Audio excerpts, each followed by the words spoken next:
Some will assert otherwise, and even insist it must be otherwise. But if we listen carefully to these, however, we will hear that what they assert really is that the state be what they think it should be. And they claim in support of their view that this is what God wants. We are fools to believe them, for what human being can ever know the mind of God?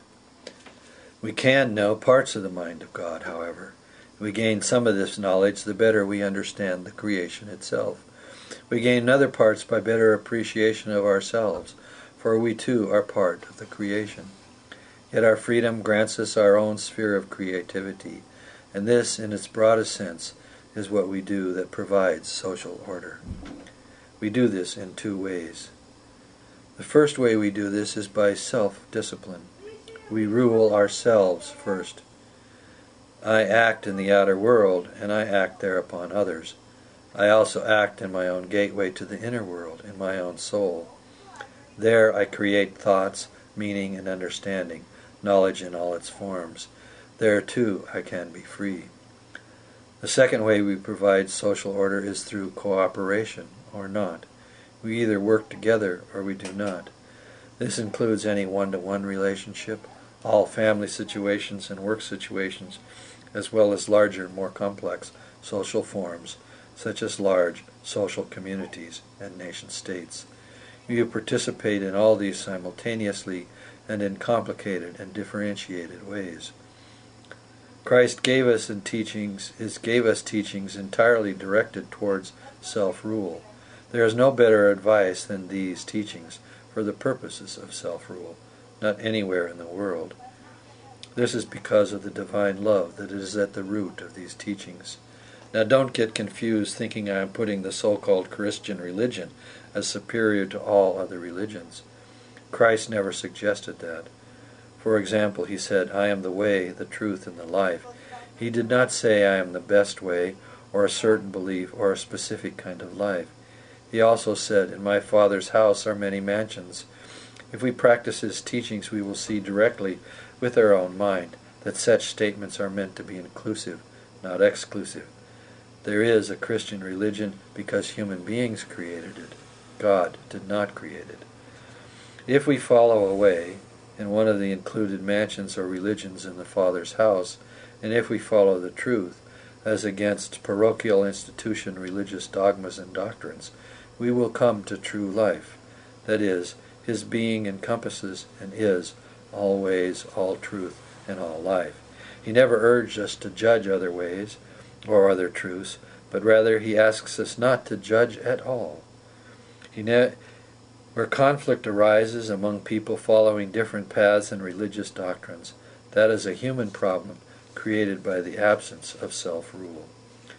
To reappreciate more this mystery, I have an acquaintance of deep and penetrating spiritual experience, and she relates that due to certain attitudes of the Greeks and the Hebrews at the time of Christ's incarnation, neither group, as Paul tried to grasp, could fully bring to life, in the family and the community, the social teachings of Christ. As a consequence, these were deflected into the future a bit, and arrived as an aspect of the coming into existence of the religion of Islam.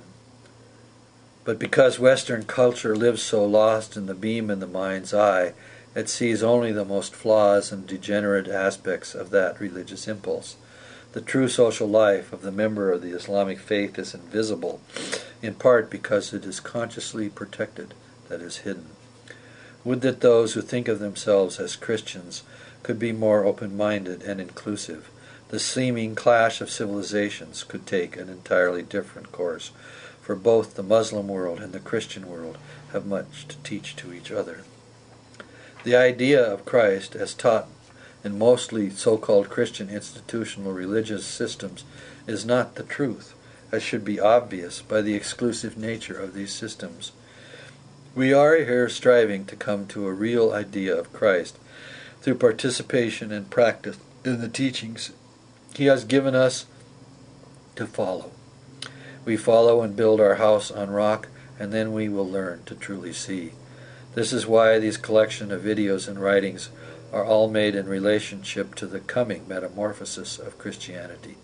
this new Christianity will be completely unlike the former. But this problem is a digression from our core question. What can the above do to help us appreciate what is going on in our present as regards our public life? Everywhere in public life we see its domination by the Antichrist spirit. This takes the form of egotism, boasting, judgmentalism, and all kinds of lack of self-rule. The more various so-called Christian sects assert a more righteous point of political view is even the more disturbing and destructive of the needed harmony in social existence. Cooperation for the purposes of a healthy social order is necessarily rooted in the impulse to moral self-rule.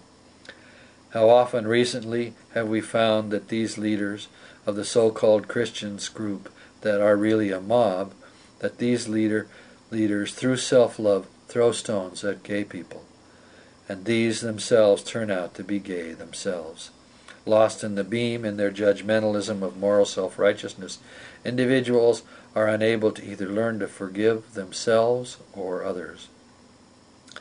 As a practice, it is self-forgiveness that is the foundation of all other forgiveness, by the way.